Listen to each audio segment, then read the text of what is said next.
سيرة من نور.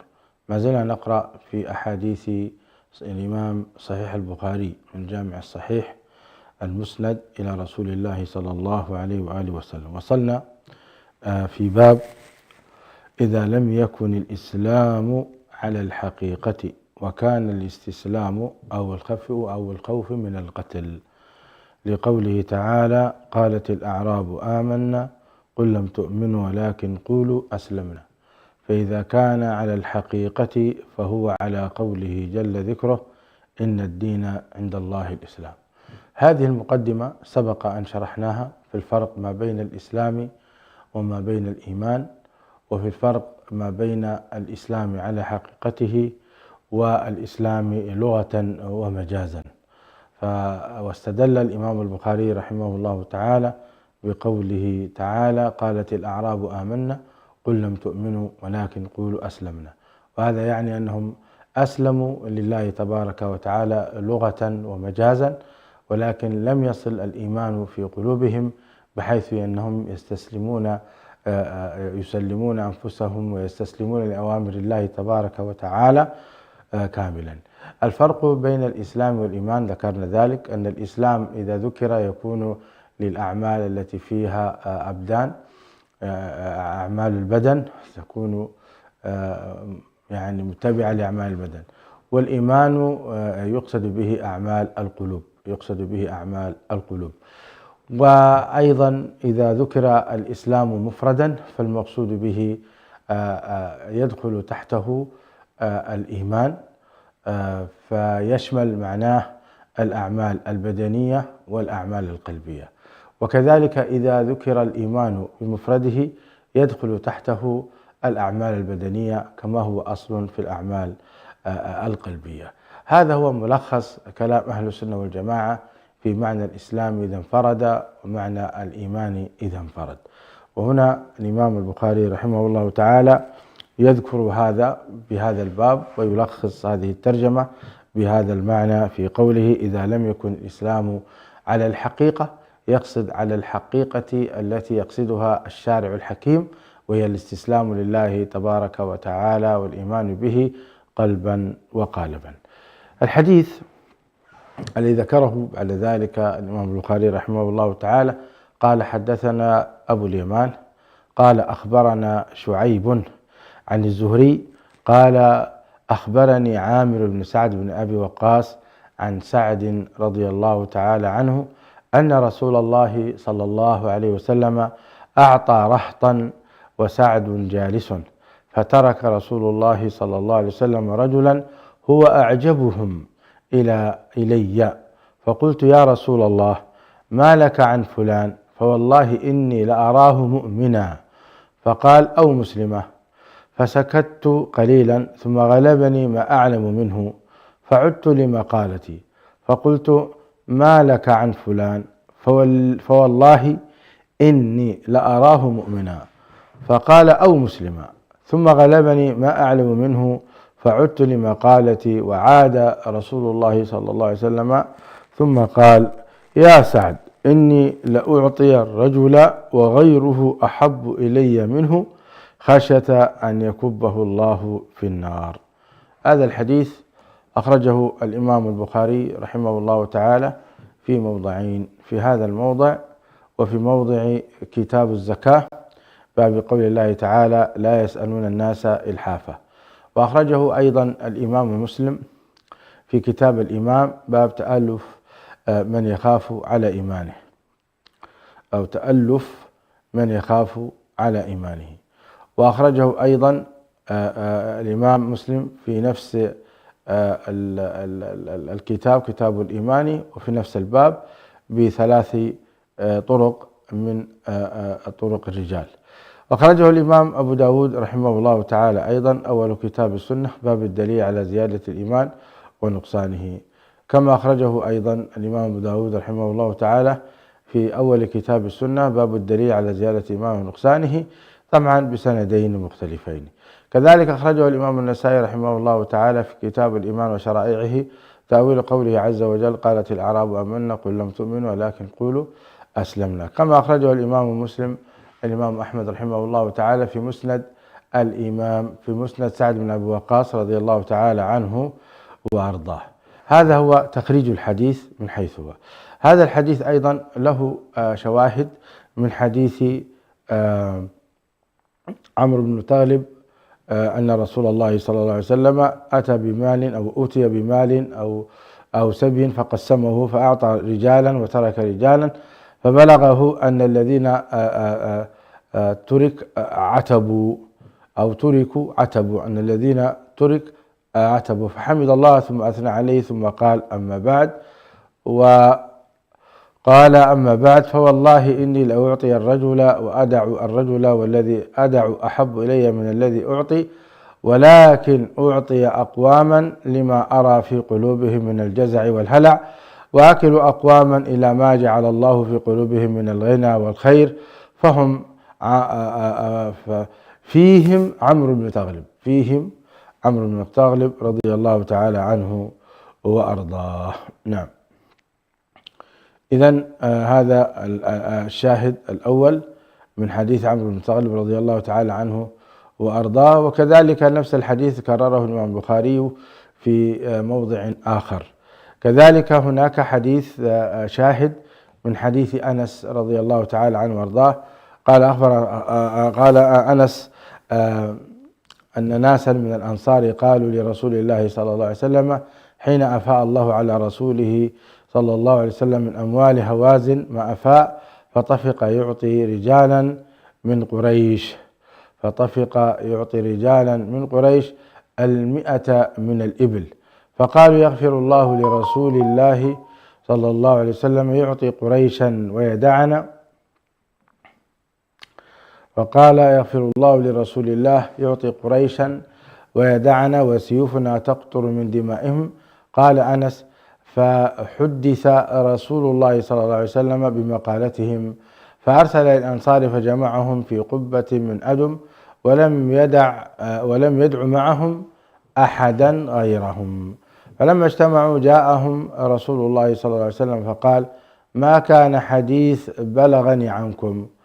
قال له فقهاؤهم أما ذو آرائنا يا رسول الله فلم يقولوا شيئا، وأما أناس منا حديثة أسنانهم فقالوا يغفر الله لرسوله صلى الله عليه وسلم أو يغفر الله لرسول الله صلى الله عليه وسلم يعطي قريشا ويمنعنا، يعطي قريشا ويترك الأنصار، يعطي قريشا ويترك الأنصار وسيوفنا تقطر من دمائهم.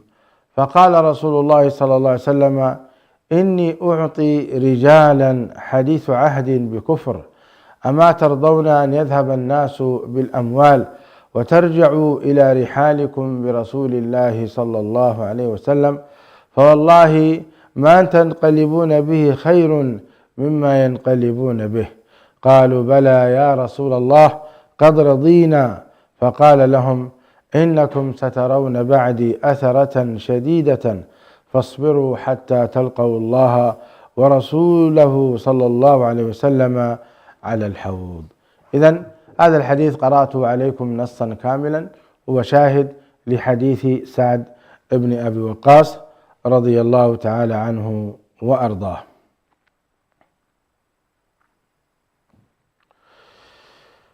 الشاهد الثاني من حديث عبد الله بن عباس أيضا في صحيح البخاري، قال رضي الله تعالى عنه قال بعث علي بن أبي طالب رضي الله تعالى عنه إلى النبي صلى الله عليه وسلم بذهيبة فقسمها بين الأربعة: الأقرع بن حابس الحنظلي ثم المجاشعي وعيينة بن بدر الفزاري وزيد الطائي ثم أحد بني نبهان وعلقمة ابن غلاثة العامري ثم أحد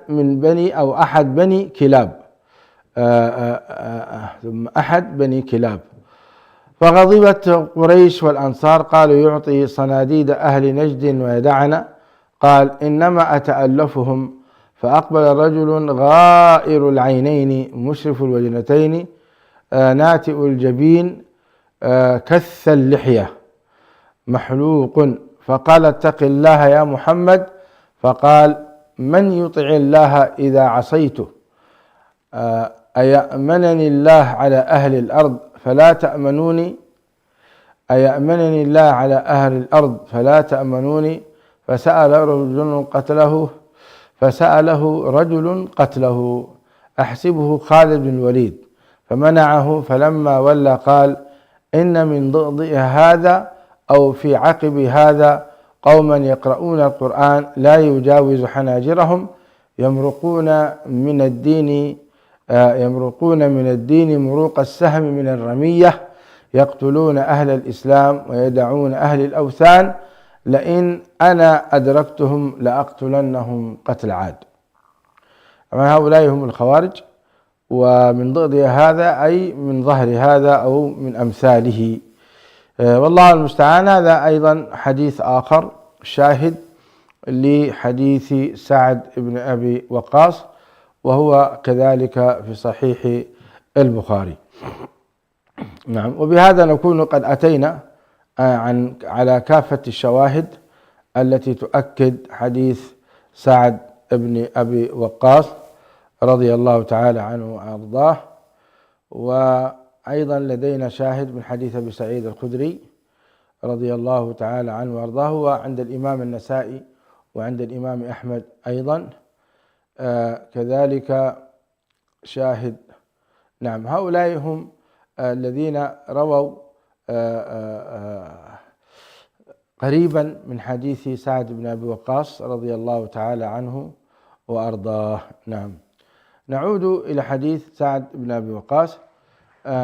هذا التصرف من رسول الله صلى الله عليه وسلم أنه كان يعطي أقواما يتألفهم ويدعو آخرين مخافة أن يكبهم الله في النار، وهو يندرج تحت قوله تعالى والمؤلفة قلوبهم، سواء كانوا كفارا أو كانوا حديثي عهد بإيمان. هذه طريقة ونهج رسول الله صلى الله عليه وسلم، بأنه يعطي عطاء من لا يخشى الفقر من أجل أن يثبتهم على الإيمان، ويدعو أهل الإيمان والتقوى لما آتاهم الله تبارك وتعالى من الصبر ومن القوة والمكانة. وهنا الإمام البخاري ذكر هذا الحديث في كتاب الإيمان من أجل أن يبين أن لا يجوز الشهادة للإنسان بالإيمان ما لم يشهد الله عز وجل له، وما لم يشهد رسول الله صلى الله عليه وسلم له. وبالتالي لما قال سعد إنه مؤمنا، فقال النبي عليه الصلاة والسلام أو مسلما، يعني وذلك حتى يوجه سعد بن أبي وقاص ويوجه الأمة من بعده لا نجزم لأحد. وهذا مذهب أهل السنة والجماعة، أنهم لا يجزمون لأحد بإيمان ولا بجنة، ولا يجزمون لأحد بالفسق والفجور والنار لأحد، وإنما لأهل الإيمان يقولون نرجو له الخير ونحسبه من المؤمنين، ويقولون لأهل النار نخشى عليهم من النار، وهم من أهل الفسق والفجور حسب ظاهرهم. هذا هو منهج أهل السنة والجماعة في هذه النقطة. فنعم، بصحيح يقول الله عز وجل إنما يعمر مساجد الله من آمن بالله واليوم الآخر. وفي الحديث وإن كان فيه ضعف إذا رأيتم رجل يعتاد المساجد فاجهدوا له بالإيمان. هذا صحيح، ولكن هذا الحديث فيه ضعف، والذي وظاهره صحيح، فإن لا يمكن رجل يعتاد المساجد ليلا ونهارا وشتاء وصيفا في السراء والضراء ولا يكون مؤمنا، فإن من صفات المنافقين التأخر عن الصلاة، ويأتون الصلاة وهم كسالى ولا يذكرون الله إلا قليلا مذبذبين بين ذلك. هذه صفات المنافقين. أما المؤمن الذي يحافظ على الصلاة دوما فهذا من المؤمنين، ولكن نحن نهينا أن نحكم على الشخص بالإيمان. إذن ترجمة الباب مع الحديث واضحة، وأن النبي عليه الصلاة والسلام يعطي الإنسان، وهذا فيه أيضا خلق وتوجيه عظيم إلى أننا نحاول أن نكسب الآخرين للدخول في الإسلام، وكذلك نكسب أيضا حدثاء عهد للدخول في الإسلام، ومن باب أولى أننا إذا رأينا من إخواننا المسلمين قد ضعف إيمانهم أن نحاول أن نجذبهم إلى الإسلام ونعيدهم مرة أخرى إلى الإيمان والتقوى. فإذا رأينا من أخينا بعد أن كان مؤمنا مصليا محافظا بعيدا عن مظاهر الفسق والفجور ثم بدأ يعني تدريجيا ينحرف والعياذ بالله إلى الخطر، فإن الواجب على المؤمنين تذكيره والتلطف معه وجذبه إلى الخير، وعدم التنكيل به أو عدم مثلا سبه أو يعني وتحقيره، كأن يقال يا حليق، كأن يقال يا فاسق، كأن يقال أنت أصبحت مجرما بتركك للصلاة، كأن يقال نحن نبغضك في الله، كنا نحبك قديما في الله، اليوم نحن نبغضك في الله.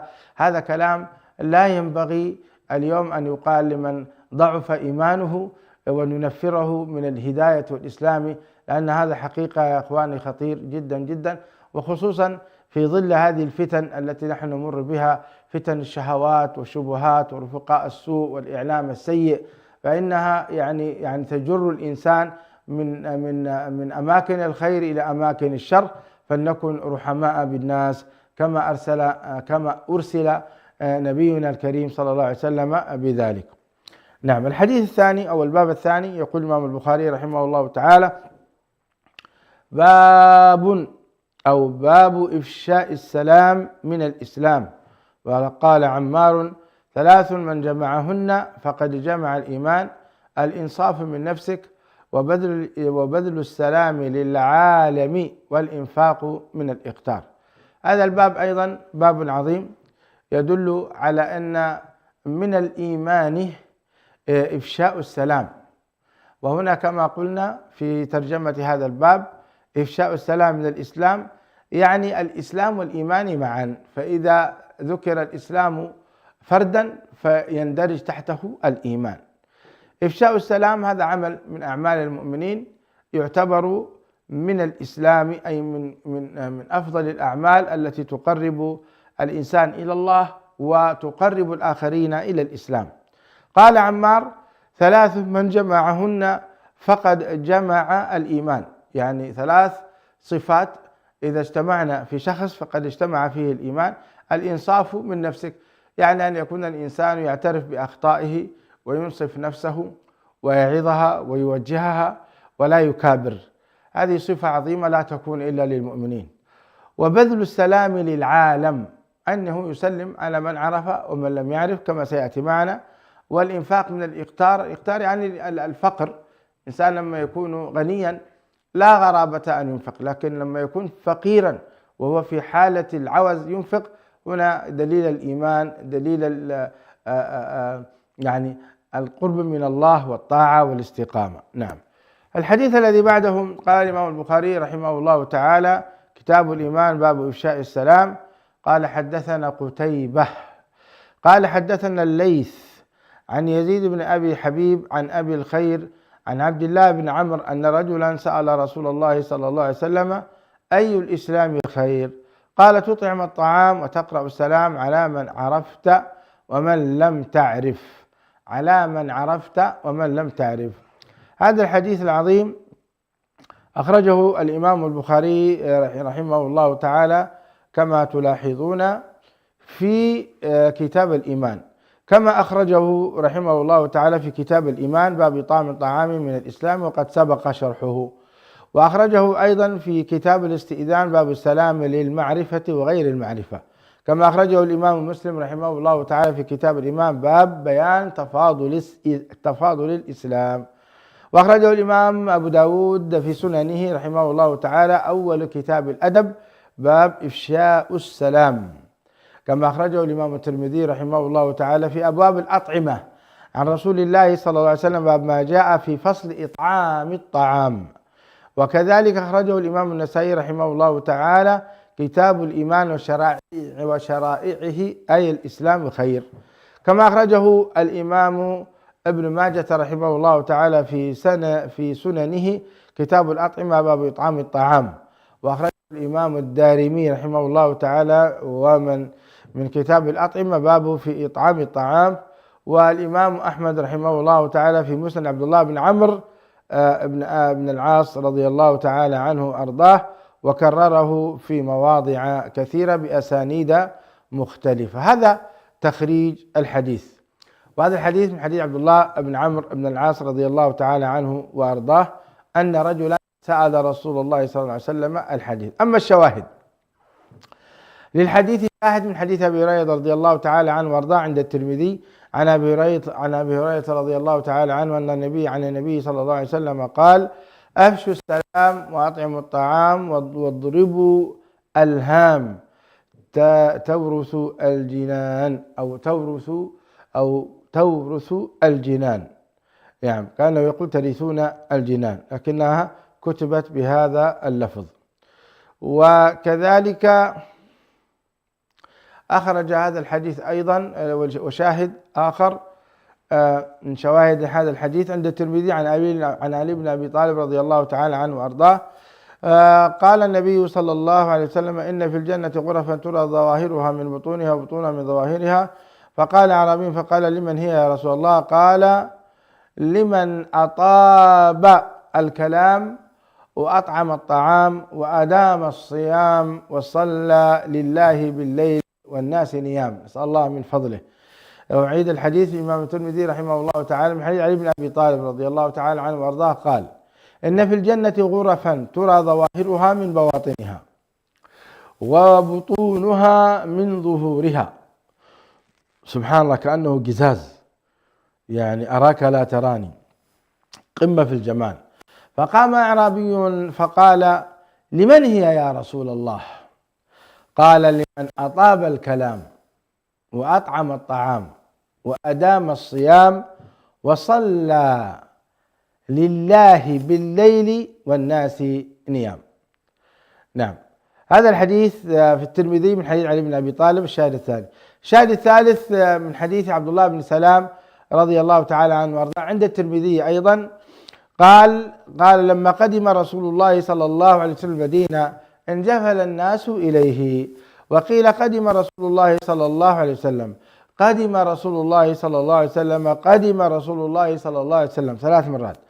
فجئت في الناس لأنظر إليه، فلما استبنت وجه رسول الله صلى الله عليه وسلم عرفت أن وجهه ليس بوجه كذاب.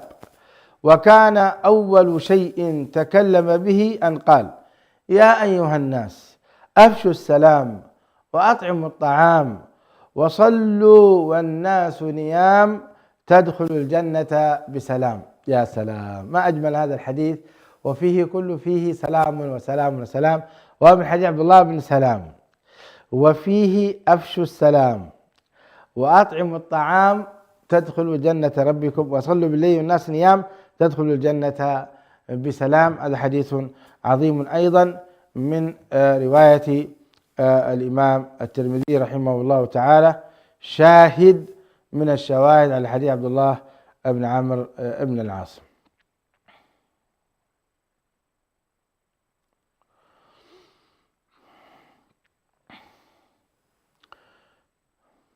كذلك هناك حديث آخر شاهد أيضا من حديث أبي مالك الأشعري رضي الله تعالى عنه عند مسند الإمام أحمد رحمه الله تعالى قال رسول الله صلى الله عليه وسلم: إن في الجنة غرفة يعني يرى ظاهرها من باطنها وباطنها من ظاهرها، أعدها الله لمن أطعم الطعام وألان الكلام وتابع الصيام وصلى والناس نيام. نسأل الله من فضله.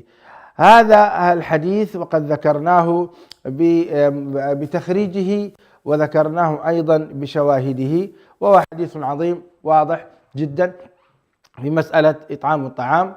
وقد جاء الإسلام بهذه الصفة العظيمة، وكانت موجودة أيضا من قبل، وهي صفة الكرم. فإن صفة الكرم قال عليه الصلاة والسلام فيها: من كان يؤمن بالله واليوم الآخر فليكرم ضيفه. ومن هنا مشاهدي الأكارم نحب أن نؤكد أن إكرام الضيف بذبيحة أو ذبيحتين تقل أو تكثر هذا من الإكرام وليس من الإسراف، كما يعني يعني ليس من الإسراف كما يزعم بعض أهل الفضل وبعض أهل العلم أن هذا من الإسراف ومن الخروج عن المألوف. ليس بصحيح، بل الكرم هو خلق عظيم من أخلاق الجاهلية أقره الإسلام. وأذكر هنا أن ضيفا قد جاء عند الشيخ بن باز رحمه الله تعالى فذبح له ذبيحة وهو نفس واحد ذبيحة، فقال له هذا العالم هذا تبذير يا شيخ بن باز، فقال الشيخ بن باز بل إكرام، بل إكرام. وبالفعل فالمحذور هو أن بعد هذه الذبيحة وما تبقى أن يرمى إلى القمائم ويداس بالأقدام ويكون هناك بطر ورئاء الناس، فهذا والعياذ بالله يعني نذير سوء. أما أن يأكل الضيف ويشبع ثم بعد ذلك يأكل أهل البيت ويشبعون، ثم أيضا يأكل أهل الفقراء والمساكين والطعام ما زال يعني طيبا وما زال فيه طعم طيب ولم يتغير حتى لو كان من بقايا الضيف فلا حرج في ذلك، فإن كثيرا من الأسر يحتاجونه. فهذه النقطة مهمة جدا نكررها لأن يكثر فيها الإنكار وهذا جهل.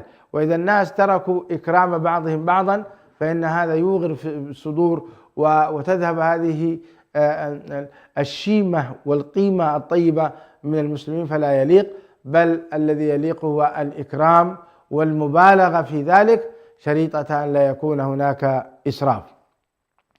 وقال عليه السلام تقرئ السلام. السلام معروف هو الدعاء للآخرين بالسلامة من كل سوء، والسلام هو اسم من أسماء الله تبارك وتعالى، فتقول السلام عليكم لك 10 حسنات، وإن قلت السلام عليكم ورحمة الله لك 20، وإن قلت السلام عليكم ورحمة الله وبركاته لك 30 حسنة. وطبعا ورد السلام بلا شك واجب لا يخفى على شريف علمكم، وإذا حييتم بتحية فحيوا بأحسن منها أو ردوها. فإذا قيل لك أحد السلام عليكم قل له وعليكم السلام ورحمة الله، أو قل وعليكم السلام ورحمة الله وبركاته، أو ردها السلام عليكم وعليكم السلام. وإن قال السلام عليكم ورحمة الله قل وعليكم السلام ورحمة الله. أما إن قال لك السلام عليكم ورحمة الله فأنت قلت له أهلا يا مرحبا، فهذا ليس برد. يقول ابن عثيمين رحمه الله تعالى هذا ليس برد، لأن السلام عليكم أفضل صيغ السلام، أفضل صيغ السلام. فإذا قال لك السلام عليكم وقلت أهلا ما زلت ضعيفا، لم ترد على السلام، ورد السلام واجب. السلام عليكم يكون عليكم السلام. أيضا تلاحظ أنك إذا من سلم عليك السلام عليكم فقل له وعليكم السلام، ولا تقول كما يقول إخواننا المصريين سعة الله وبركاته. لما تسلم على مصري ويرد عليك يقول لك كذا سعة الله وبركاته، يختصر هذا الكلام ولا تسمع، لا تكاد تسمع إلا كلاما يعني ملخبطا وكلاما غير مركب سعة الله وبركاته. فهذا ليس بسلام، ينبغي أن يكون هناك سلاما واحدا السلام عليكم وعليكم السلام ورحمة الله وبركاته. وإذا زاد على السلام حسن ترحيب وبشاشة وجه فذلك نور على نور، بخلاف بعض أحبايبنا من الأتراك إذا قلت له السلام سلام عليكم يقول لك عليكم السلام بدون أي ابتسامة وبدون أي ترحيب، وهكذا ناشفة يعني ثقيلة، فهذا لا يليق. إذا قيل لك سلام عليكم أنت قل عليكم السلام وش قال دنس مرحبا، يعني هكذا يكون الرد، أو تقول عليكم السلام ورحمة الله وبركاته. أما تقول له سلام عليكم عليكم السلام هكذا، بهذا يعني يفوتك الأجر أيها التركي أيها الحبيب المبارك، يفوتك الأجر كبير. فإذا قيل لك السلام عليكم قل وعليكم السلام ورحمة الله وبركاته، فلللفظ أجر وللابتسامة أجر ولانطلاق الوجه أجر أيضا.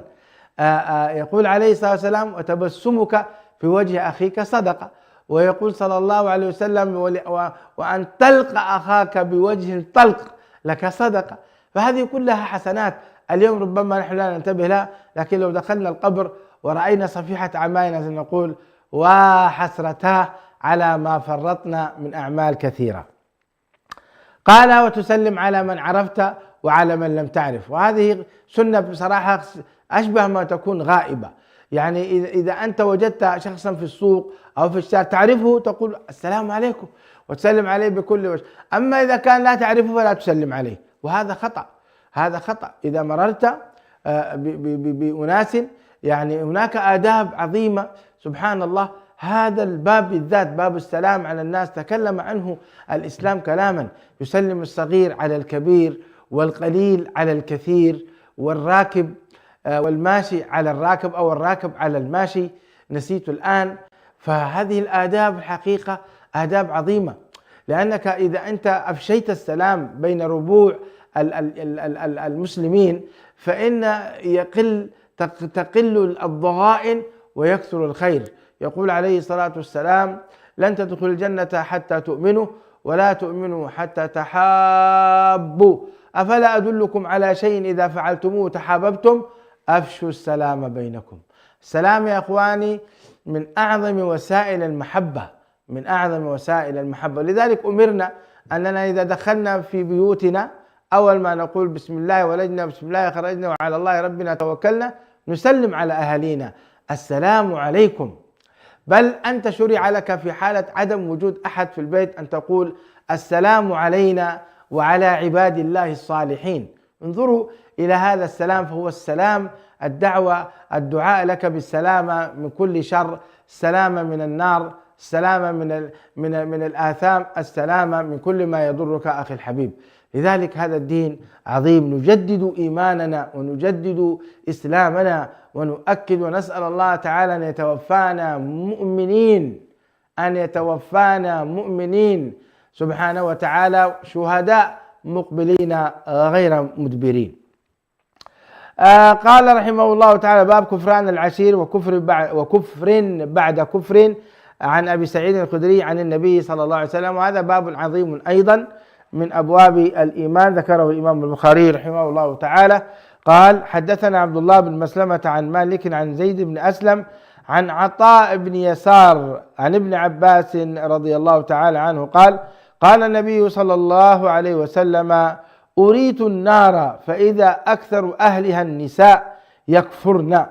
قيل: أيكفرن بالله؟ قال: لا، يكفرن العشير ويكفرن الإحسان. لو أحسنت إلى إحداهن الدهر ثم رأت منك شيئا قط قالت ما رأيت منك خيرا قط، ثم رأت منك شيئا قالت ما رأيت منك خيرا قط. هذا الحديث أخرجه الإمام البخاري في كتاب الكسوف باب صلاة الكسوف جماعة، وأخرجه أيضا في كتاب النكاح باب كفران العشير، كما أخرجه أيضا في كتاب الرقاق باب فصل الفقر، باب فضل الفقر. كما أخرجه الإمام مسلم رحمه الله تعالى في كتاب الكسوف باب ما عرض على النبي صلى الله عليه وسلم في كتاب الكسوف في صلاة الكسوف من أمر الجنة والنار. وكذلك رواه الإمام مسلم في كتاب الرقائق، كذلك رواه الإمام الترمذي رحمه الله تعالى في أبواب صفة جهنم عن رسول الله صلى الله عليه وسلم باب ما جاء أن أكثر أهل النار النساء. وأخرجه الإمام النسائي رحمه الله تعالى كتاب الكسوف قدر القراءة في صلاة الكسوف. وأخرجه الإمام موطأ رحمه الله تعالى في كتاب الصلاة وأخرجه الإمام مالك في الموطأ قال: كتاب الصلاة العمل في صلاة الكسوف. كما أخرجه الإمام الدارمي رحمه الله تعالى في مسنده في كتاب الصلاة باب العيدين باب الحث على الصدقة يوم العيد. كما أخرجه الإمام أحمد رحمه الله تعالى في مسند عبد الله ابن عباس رضي الله تعالى عنه وأرضاه بطرق عديدة. هذا بحث بسيط في الكتب التسعة من حديث عبد الله ابن عباس رضي الله تعالى عنه وأرضاه. هل لهذا الحديث شواهد؟ نعم، شاهد من حديث أبي سعيد الخدري عند الإمام البخاري رحمه الله تعالى. قال ذكره بسنده عن أبي سعيد الخدري قال: خرج رسول الله صلى الله عليه وسلم في أضحى أو في فطر إلى المصلى فمر على النساء فقال: يا معشر النساء تصدقن فإني أوريتكن أكثر أهل النار. فقلنا: وبما يا رسول الله؟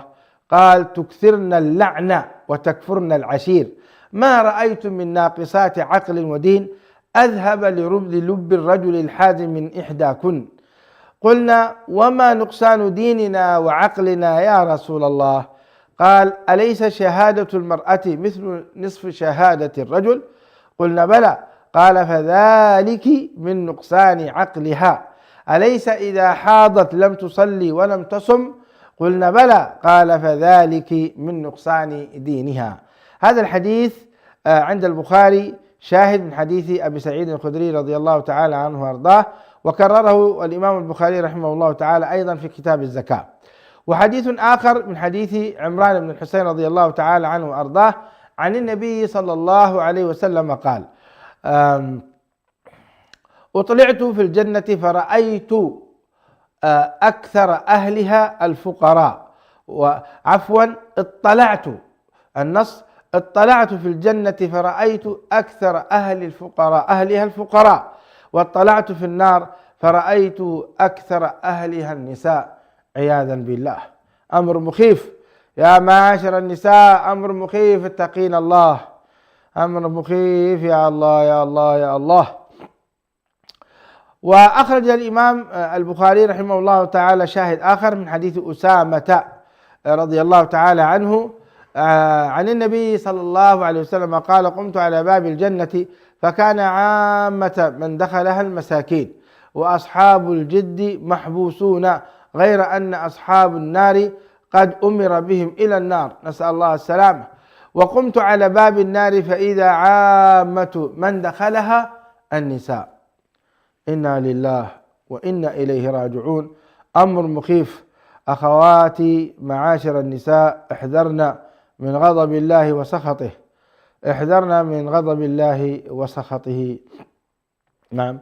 ذكرنا حديث عمران بن الحسين، وهنا كرر الإمام البخاري رحمه الله تعالى في كتاب النكاح، وأيضا من حديث أسامة، وكذلك عن عبد الله بن عمر رضي الله تعالى عنه من حديث في كتاب الإيمان للإمام مسلم رحمه الله تعالى. قال عن عبد الله بن عمر عن رسول الله صلى الله عليه وسلم قال: يا معشر النساء تصدقن وأكثرن الاستغفار، فإني رأيتكن أكثر أهل النار. فقالت امرأة منهن: جزلة، وما لنا يا رسول الله أكثر أهل النار؟ قال: تكثرن اللعن وتكفرن العشير، وما رأيت من ناقصات عقل ودين أغلب لذي لب منكن. قالت: يا رسول الله، وما نقصان العقل والدين؟ قال: أما نقصان العقل فشهادة امرأتين تعدل شهادة رجل، فهذا نقصان العقل. وتمكث الليالي ما تصلي وتفطر في رمضان، فهذا نقصان الدين. هذا الحديث في صحيح مسلم من حديث عبد الله بن عمر رضي الله تعالى عنهما. وكذلك أخرج مسلم من حديث جابر بن عبد الله رضي الله تعالى عنه شاهدا آخر قال: شهدت مع رسول الله صلى الله عليه وسلم الصلاة يوم العيد، فبدأ بالصلاة قبل الخطبة بغير أذان ولا إقامة، ثم قام متوكئا على بلال بن عمنا رضي الله تعالى عنه وارضاه، فأمر بتقوى الله وحث على طاعته، ووعظ الناس وذكرهم، ثم مضى حتى أتى النساء فوعظهن وذكرهن، فقال: تصدقن فإن أكثركن حطب جهنم، نسأل الله العافية. فقامت امرأة من سطة النساء سفعاء الخدين فقالت: لما يا رسول الله؟ قال: لأن كنا تكثرن الشكاه وتكفرن العشير. قالت: فجعلنا يتصدقن من حليهن يلقين في ثوب بلال من أقرطهن وخواتيمهن. نعوذ بالله من سخط الله. هذا الحديث من حديث جابر بن عبد الله رضي الله تعالى عنه وارضاه، وسبق حديث أسامة بن زيد رضي الله تعالى وارضاه عند مسلم. وأما عند الترمذي رضي الله رحمه الله تعالى عن زينب امرأة عبد الله قالت: خطبنا رسول الله صلى الله عليه وسلم فقال: يا معشر النساء تصدقن ولو من حليكن فإن كن أكثر أهل جهنم يوم القيامة. نسأل الله العافية والسلامة. يا أخواتي، هذا خطاب موجه للمؤمنات الصحابيات، ما هو خطاب موجه للنساء الكافرات، إنما هذا موجه وأيضا سبب والعياذ بالله كثرة أهل النار من النساء يكثرن الشكاه. هذا مع الأسف الشديد موجود. أنت ما جبت لي كذا، أنا ما رأيت منك خط، أنا لم أرى منك خيرا قط، أنت ما جبت لي كذا، وكل مرة تعدني وتخلف، وكل مرة تعدني وتخلف. والرجل مسكين يحاول أن ينفق قدر المستطاع.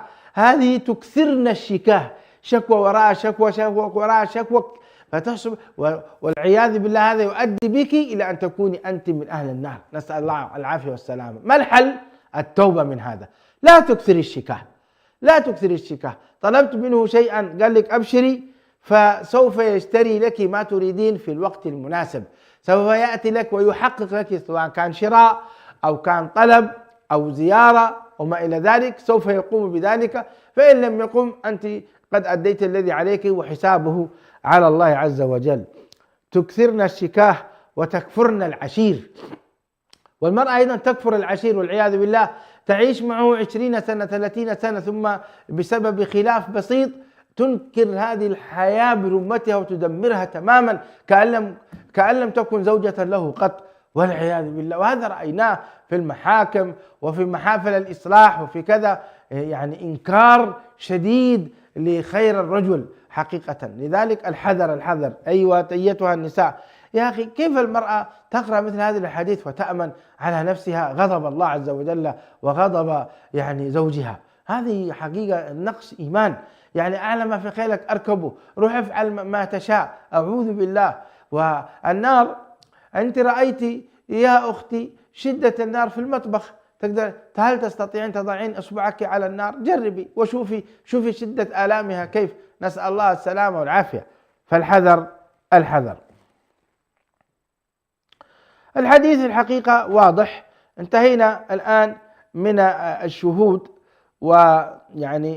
ولاحظنا أن حديث رقم 29 من حديث عبد الله بن عباس رضي الله تعالى عنه وأرضاه: أريت النار فإذا أكثر أهلها النساء يكفرن، قيل يكفرن بالله، قال يكفرن العشير ويكفرن الإحسان، لو أحسنت إلى إحداهن الدهر ثم رأت منك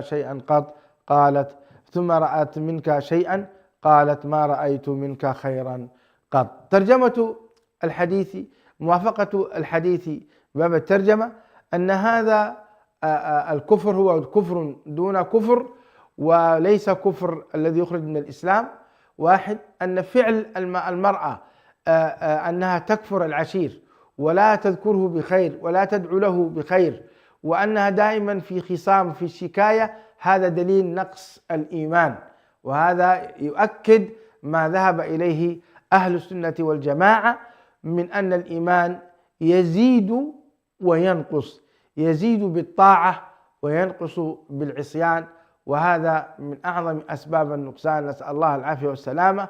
ألا قد بلغ رسول الله صلى الله عليه وسلم؟ نعم، وبلغ العلماء، ووصلنا إلى هذه الأمة وإلى هذا القرن الذي نحن نعيش فيه، واستمعنا النساء وصلهن هذا الخبر.